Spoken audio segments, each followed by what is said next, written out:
और ट्रेन के अंदर की तस्वीरें भी हमारे सामने आ गई हैं, जहां पर उन्होंने वहां मौजूद बच्चों से मुलाकात की, हाथ में तिरंगा लिए, चेहरे पे मुस्कान लिए, प्रधानमंत्री नरेंद्र मोदी से बातचीत करते हुए ये नन्हे बच्चे। तो पीएम का 2 दिवसीय पश्चिम बंगाल दौरा और वंदे भारत स्लीपर ट्रेन को हरी झंडी दिखाने के लिए वहां पहुंचे हैं। साफ तौर पर तस्वीरों में देख सकते हैं हम कितना उत्साह है वहां मौजूद लोगों को। बेहद उत्साह के साथ प्रधानमंत्री का स्वागत कर रहे हैं, अभिनंदन कर रहे हैं, क्योंकि ये सिर्फ एक ट्रेन नहीं है, ये नए भारत की रफ्तार है, मेक इन इंडिया है, जो आज पूरे देश में रफ्तार के साथ दौड़ रही है। वंदे भारत ये एक ऐसी ट्रेन जो देश के कोने कोने में आज प्रगति की तस्वीर बदलती भी नजर आ रही है।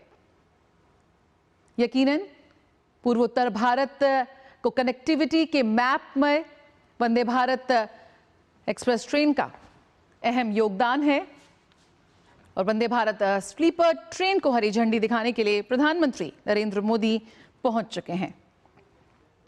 ये पहली make in India semi high speed train है जो देश की रेलवे की पूरी तस्वीर बदल रही है। और जिस तरह से भारतीय रेलवे का पूरा ट्रांसफॉर्मेशन हमने देखा है बीते दशक में, वे बेहद उल्लेखनीय है, अभूतपूर्व है। पश्चिम बंगाल को वंदे भारत मिलना यकीनन पूर्वी भारत के कनेक्टिविटी मैप पर में एक बड़ा बदलाव है। कोलकाता जैसे सांस्कृतिक और औद्योगिक केंद्र को तेज आधुनिक रेल सेवा से जोड़ना भी विकास और विरासत का संगम साफ तौर पर दिखाता है। साथ ही प्रधानमंत्री नरेंद्र मोदी कई परियोजनाओं का शिलान्यास और शुभारंभ भी करेंगे आज। दोहरी सौगात यहां पर पश्चिम बंगाल के लोगों को, जहां खुद प्रधानमंत्री नरेंद्र मोदी पहुंचे हैं वंदे भारत स्लीपर ट्रेन को हरी झंडी दिखाने। हमारे साथ राजेश राज इस वक्त जुड़े हुए हैं। राजेश राज, जिस तरह का उत्साह वहां लोगों में है वो साफ तौर पर तस्वीरों में दिख रहा है। हाथ में तिरंगा लिए जोश के साथ प्रधानमंत्री का अभिवादन कर रहे हैं। रेलवे के लिए जो जिस तरह का रेलवे का ट्रांसफॉर्मेशन हमने देखा है उसी की एक झलक पेश करती है ये वंदे भारत स्लीपर ट्रेन। किस तरह से ये एक मील का पत्थर साबित होगी पश्चिम बंगाल की विकास गाथा में? हाँ, देखिए बिल्कुल आपने सही कहा जया कि यह जो स्लीपर वंदे भारत ट्रेन है यह मालदा स्टेशन से फर्राटा भर चुकी है। प्रधानमंत्री नरेंद्र मोदी के हरी झंडी दिखाए जाने के बाद कहीं न कहीं इस ट्रेन को एक गति मिल गई है और इस ट्रेन के भीतर डीडी न्यूज दिल्ली की टीम सफर कर रही है। मैं खुद और अपने कैमरामैन संदीप मूर्ति के साथ सफर कर रहा हूँ और यह ट्रेन जो है मालदा से माता कामाख्या की जो भूमि है गुवाहाटी, वहां तक सफर तय करेगी। और प्रधानमंत्री नरेंद्र मोदी ने जब हरी झंडी दिखाकर इसका शुभारंभ किया तो इस ट्रेन के भीतर सफर करने वाले जो लोग हैं उनके चेहरे खिल उठे और भारत माता के जय के उद्घोष के साथ कहीं न कहीं जो पूरा जो वातावरण है वो गुंजायमान हो चुका है और भारतम भारतम के नारे के साथ इस ट्रेन का परिचालन शुरू हो चुका है। असम और बंगाल की दूरी तो बिल्कुल कम हो ही जाएगी। जो ट्रेड और व्यापार करने वाले लोग हैं उनके लिए भी ये फायदेमंद होगा। अभी रेल मंत्री अश्विनी वैष्णव से मैंने इंटरव्यू किया था तो रेल मंत्री ने साफ तौर पर यह कहा कि आने वाले दिनों में देश के विभिन्न हिस्सों तक हम वंदे भारत स्लीपर ट्रेन को पहुंचाने की कोशिश करेंगे और यह ट्रेन कहीं न कहीं सपनों की उड़ान भरेगा। इस ट्रेन के परिचालन से एक तरफ जहां माता कामाख्या के दर्शन के लिए लोग गुवाहाटी आराम से पहुंच सकेंगे, वहीं कलकत्ता में गंगा में डुबकी लगाएंगे, माता काली का दर्शन करेंगे और फिर एक आजमगढ़ स्टेशन बीच में आएगा, वहां पर उतरकर लोग तारापीठ माता काली का दर्शन करने भी जा सकेंगे। तो जो पर्यटन, धार्मिक पर्यटन है इसको भी बढ़ावा मिलेगा, जो टूरिज्म है उसको भी बढ़ावा मिलेगा और जो हमारी जो व्यवस्था है, जो भारतीय रेल का जो अपना तंत्र है उस तंत्र को भी आगे बढ़ने में बहुत मदद मिलेगी। बिल्कुल राजेश राज, हम तस्वीरों में देख रहे हैं कि प्रधानमंत्री नरेंद्र मोदी ने ट्रेन के अंदर का भी जायजा लिया। साफ तौर पर यहाँ पर स्पीड भी, सुरक्षा भी और सुविधाएं भी। यकीनन पश्चिम बंगाल को सिर्फ एक ट्रेन नहीं मिल गई, बल्कि विकास की पटरी पर भी दौड़ने का एक अवसर मिला है।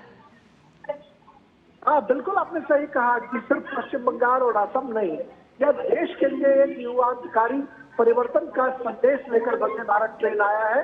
जब वंदे भारत चेयर कार की शुरुआत हुई तो आपको याद होगा कि जब पहली मर्तबा दिल्ली से बनारस के लिए ट्रेन खुली थी, फिर दिल्ली से जम्मू के लिए ट्रेन खुली थी, तो लोगों ने यह कल्पना नहीं की होगी जया कि भारत में एक सेमी हाई स्पीड ट्रेन का परिचालन हर एक शहरों के लिए हो। ये उम्मीद की थी भारत सरकार ने कि हम 100 से ज्यादा वंदे भारत ट्रेनों का परिचालन शुरू करेंगे। आज एक सीमांत के तौर पर हम कह सकते हैं कि नॉर्थ के जो इलाके हैं वह भी जुड़ चुके हैं, और जो आपका नॉर्थ ईस्ट के जो सबसे सुदूर इलाके हैं मिजोरम की राजधानी आज रेल पटरियों से जुड़ चुकी है और वहां से राजधानी ट्रेन का परिचालन शुरू हो चुका है। और आज रेल मंत्री ने कहा कि पर इसका भी हम जो प्रसार है वो करेंगे और व्यापक रूप से इस ट्रेन को हम आगे बढ़ाने की कोशिश करेंगे। देश विभिन्न हिस्सों में आएंगे तो भारतीय रेल के जो जांबाज सिपाही हैं उनकी मेहनत रंग ला रही है और उनके इंजीनियरों के सफल करिश्माई व्यक्तित्व की वजह से यह जो ट्रेन है, यह ट्रेन अपने गंतव्य के लिए खुल चुकी है। और ये मानता हूं कि ये मील का पत्थर इसलिए भी साबित होगा कि धार्मिक पर्यटन में रुचि रखने वाले लोग यहाँ इस ट्रेन सफर करें। वहीं न्यू जलपाईगुड़ी से गुवाहाटी जाने वाले और न्यू जलपाईगुड़ी से हावड़ा जाने में जिन लोगों को एक बोझिल सफर का सामना करना पड़ता था, उनके लिए ये वंदे भारत ट्रेन सुहाना सफर का आनंद जो है वो उपलब्ध कराएगी। बिल्कुल, कोलकाता, हावड़ा, न्यू जलपाईगुड़ी जैसे रूट्स पर यात्रा का समय घट रहा है, बिजनेस मूवमेंट तेज हो रहा है। साफ तौर पर कह सकते हैं राजेश की उत्तर बंगाल और सिलीगुड़ी कॉरिडोर को यहां पर एक नेशनल मेन स्ट्रीट से जुड़ने का एक मजबूत कनेक्शन के तौर पर ये ट्रेन साबित होने जा रही है। हाँ बिल्कुल बिल्कुल, व्यापार, पर्यटन और रोजगार को सीधा फायदा मिलेगा इससे। हाँ बिल्कुल, आपने सही कहा गया कि जिस तरीके से व्यापार, रोजगार और पर्यटन का जो एक अनोखा आनंद है वो लोग उठा सकेंगे। कल मेरी बात हो रही थी तो मालदा के जो बहुत सारे व्यवसायी हैं उन्होंने कहा कि हमें जब न्यू जलपाईगुड़ी तक की यात्रा करनी होती थी तो पूरे दिन भर का सफर करना होता था और काफी बोझिल यात्रा की वजह से हम वहां से आना जाना एक दिन में सुनिश्चित नहीं कर पाते थे। लेकिन इस ट्रेन के परिचालन से कहीं न कहीं कुछ ही घंटों में हम जहां हावड़ा पहुंच सकेंगे वहीं कुछ ही घंटों में हम न्यू जलपाईगुड़ी जा सकेंगे। 15 रेलवे स्टेशन इस दौरान आएंगे। हावड़ा से कामाख्या की बात करें तो 15 रेलवे स्टेशन इस दौरान आएंगे और इस 15 रेलवे स्टेशन के दौरान हम देख पाएंगे कि तकरीबन पश्चिम होंगे और पश्चिम बंगाल जो है, पश्चिम बंगाल में 12 रेलवे स्टेशन आएंगे और इसके अलावा 3 रेलवे स्टेशन असम में आएंगे। तो इस और पश्चिम बंगाल की दूरी कम हो जाएगी और प्रधानमंत्री लगातार ये कहते रहे हैं कि पूरब के विकास के बिना देश का विकास संभव नहीं है। तो आज जब वंदे भारत ट्रेन का परिचालन शुरू पूरब को मजबूती मिली है, उत्तर जो पूर्वोत्तर है उसको मजबूती मिली है और एक बड़ा हम कह सकते हैं कि एक युगांतकारी परिवर्तन भारतीय रेल के इतिहास में होने जा रहा है। और इस ट्रेन का परिचालन जब देश के विभिन्न हिस्सों तक होगा तो हम कह सकते हैं कि एक बड़े फलक पर भारतीय रेल की धमक पहुंचेगी। भारतीय रेल दुनिया भर के मुल्क के साथ अपने को कम्पीट करने के लिए कहीं न कहीं आगे बढ़ रही है। हम जानते हैं कि जो भारतीय जो कर्मी है वो लगातार अपने उद्यम से, अपनी परिश्रम से लगातार इसे आगे बढ़ा रहे हैं। भारत सरकार के रेल मंत्री इनोवेशन को आगे बढ़ाने की बात करते हैं। और शायद यही वजह है कि रेल मंत्री के अथक परिश्रम की वजह से भी ये संभव हो पाया है। एक एक प्रोजेक्ट की खुद से निगरानी करना रेल मंत्री की फितरत रही है, क्योंकि वो इंजीनियर रहे हैं और निश्चित तौर पर ब्यूरोक्रेट भी रहे हैं, तो उनके अनुभव का फायदा जो है वह भी भारतीय रेल को बड़े पैमाने पर मिल रहा है। रेल जिस तरीके से भारतीय रेल की प्रगति को मिल रही है, हम कह सकते हैं कि आने वाले दिनों में जब बुलेट ट्रेन का परिचालन शुरू होगा तो निश्चित तौर पर भारतीय रेल का इतिहास और भी स्वर्णिम होगा और भारतीय रेल दुनिया भर के मुल्क के रेल नेटवर्क से वे अपने को कंपीट कर सकेगा।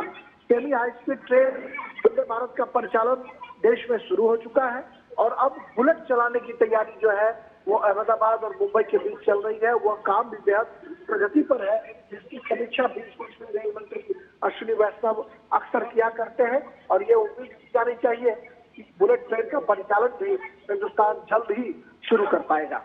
बिल्कुल। और राजेश, यहाँ पर साफ तौर पर ये ट्रेन सिर्फ एक ट्रांसपोर्ट नहीं, ट्रांसफॉर्मेशन का प्रतीक बन चुकी है।